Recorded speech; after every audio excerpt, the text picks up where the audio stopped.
Hey folks, and welcome back to the channel. If you've recently subscribed, welcome. I hope you love the content. Drop a comment, love to hear from you. I was browsing Auto Trader last night, as I seem to do every evening, morning, afternoon, basically 24/7. I was looking at what you could get for £5,000. And one of the things that cropped up was this, the Dacia Sandero, which I'm sure is a lovely car. It's got four wheels, a boot, a really underpowered engine, and I think it does 0 to 60 in about 500 years. But I started to think about, well, how fast could you go for £5,000? It is possible to get a 5-second 0 to 60 car for under £5,000.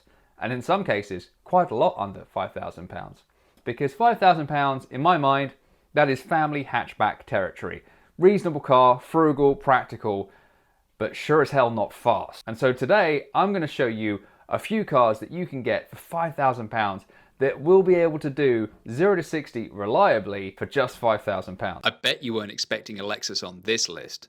The Lexus GS is a four-door saloon loaded with tech, a 3.5-litre V6 and two electric motors for a combined 345 brake horsepower. Introduced in 2006, the GS450h was intended as a technological tour de force and was the fastest hybrid car at the time. This combination pushes the ordinarily humdrum GS to 60 miles an hour in just 5.8 seconds. As it is a Lexus, it's pretty reliable too. The hybrid system is well tested and you can pick one up from just £3,000. It may not be the most engaging car to drive, the CVT gearbox is particularly dull, but if you want a spacious, reliable, sub-6 second car, the Lexus GS450 is one to look out for. I've had a few Lexuses or Lexi. I don't know what you'd call a group of Lexus cars, but I've had three of them. I've had an LS400, I've had an RX400h, and I've had, of course, the LC500.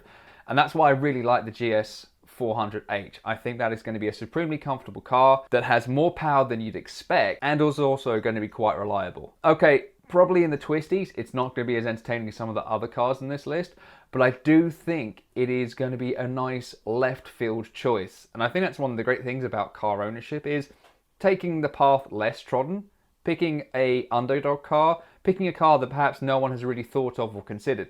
And that really is the GS400h. That is definitely, in my mind, a Q car. A car that looks humdrum and ordinary, but actually packs some serious punch. And I really would consider it if you're looking for a fast car that really actually only starts from £3,000. Fast Audis have been around since the 1980s, but it was only in the late 90s that they launched the RS and S-badge cars. The B6 S4 was the first time that Audi put a 4.2-litre V8 in their mid-price saloon. Up until that point, the B5 A4 had to make do with a twin-turbo V6. The V8 is a powerful engine, 344 brake horsepower. It's not without its downsides though, as it leaks oil from everywhere, and the timing chain is at the rear of the engine. This means when it inevitably goes wrong, you'll need to drop the engine and everything else to get it changed. A pretty pricey job, so make sure that someone else has paid for it first. Ignoring that, it's the only fast estate on this list.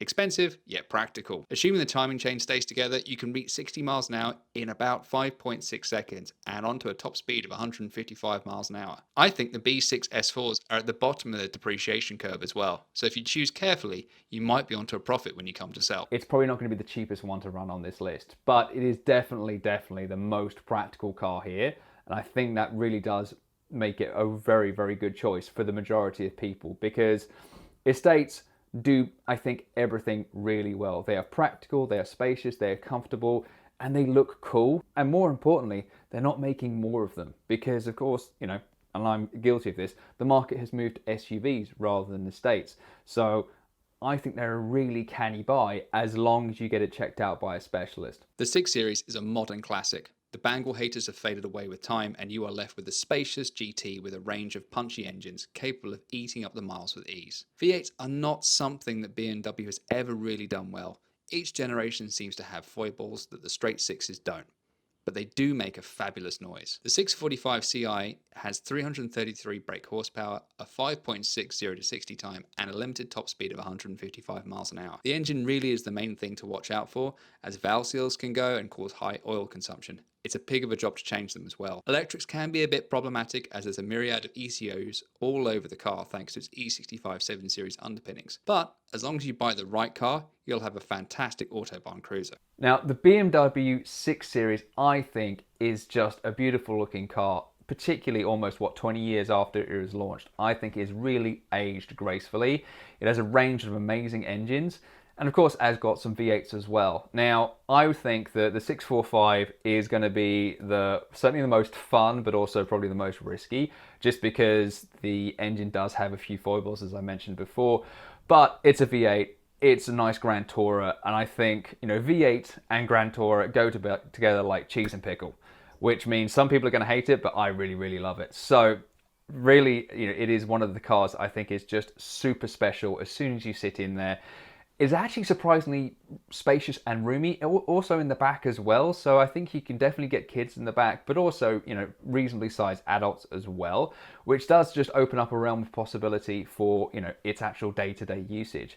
You know, you can get it in a convertible, and you can get it in any. And also, this is one of the few cars that actually can be both. You know, it can get in saloon, and this is one of the cars that you can get in coupe and convertible format. You know, a nice V8 convertible is a thing of beauty. It's something I want to own once again in my life. So I would strongly consider one of these as well, because as long as you buy well, and I think this is something that is applicable to all the cars on this list, as long as you buy well and buy smart, this is going to be a great car to own, and they're not expensive to pick up. And I think what you probably want to do is buy, you know, a reasonably cheap one and then save an absolute ton for servicing. Fingers crossed you don't need it, but if you do, you do have that money set aside.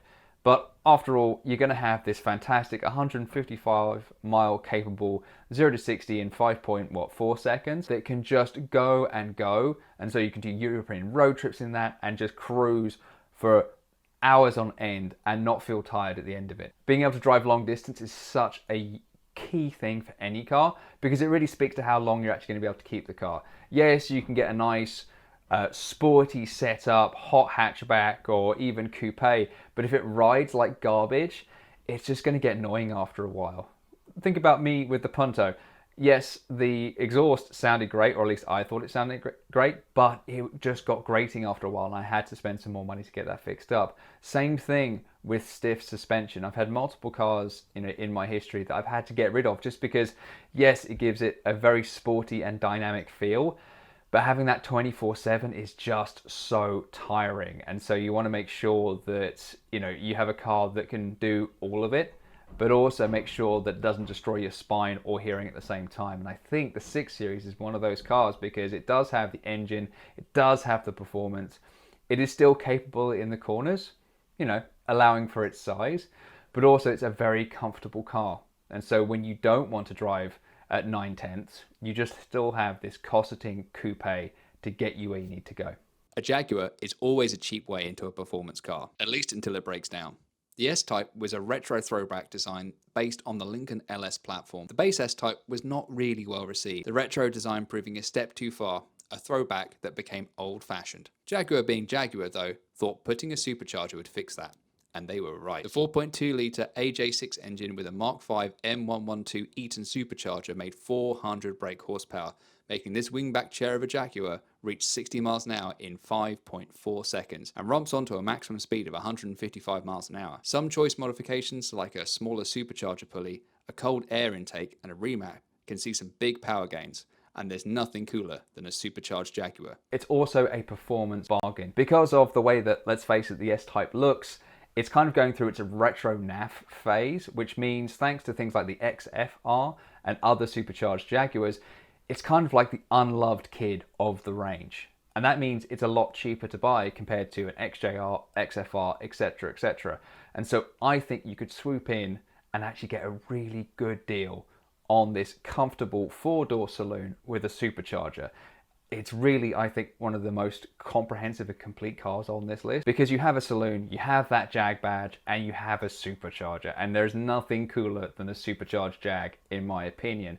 And I think these are actually going to go up in value, just because A, they're cheaper to tax compared to later supercharged Jags, they're not too big, parts availability is good, it's a well understood car, and it is also fantastic to drive. All of the reviews that I have read in making this video have shown just how capable the Jaguar is in the corners and just how much of a joy it is to drive.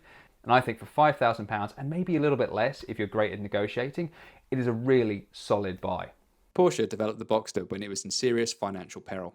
The Boxster, in conjunction with the Cayenne, saved the company. This two-seater convertible is an appreciating modern classic with sublime handling and some great engines. The 3.2S has 250 brake horsepower and the highest top speed on this list at 162 miles an hour. Just imagine doing that with the top down. That would certainly clear out the cobwebs. The interior ergonomics are well thought out with everything in easy reach of the driver. That speed does come at a cost. Reliability. The 986 series Boxster was not particularly reliable. Bore liners, variocam guide tensioners can fail. But the two biggest concerns are the intermediate shaft bearing failure and the rear main oil seal. Yes, you need to make sure you've got the rear main seal, the IMS bearing, and there's no scoring of the bores, etc., which just still feels like standard things to check on any Porsche of this price point. But if you do, you're going to have one of the best handling convertibles and just a beautiful looking car. Yeah, you might need to change those indicators from yellow to white, but that is about it. This is a modern classic and a beautiful car to drive. So, a few cars under £5,000 that can go from 0 to 60 in 5 seconds. Which one would you pick? Drop a comment, I'd love to hear from you. I think I would go for the supercharged Jag. I think that has that combination of that space, pace and grace, and it has a supercharger. I've never owned a supercharged car before, so I think that would be a real good entry point into supercharger life. And with that, we're done with another episode. If you watched this far, thank you so much for watching. I really hope you consider liking and subscribing, and please don't forget to check out some of my existing content. I've also got some new videos coming in the next couple of weeks, which are going to be some really fun stuff. I've got some car reviews, I've got some event reports, and of course, some car maintenance on both the Punto and the Cayenne when it's done. And don't forget, we are on our way to Rustival in a couple of weeks' time. So there's some other tweaks I want to do to the Punto to get it Rustival ready. And with that, I'll catch you down the road.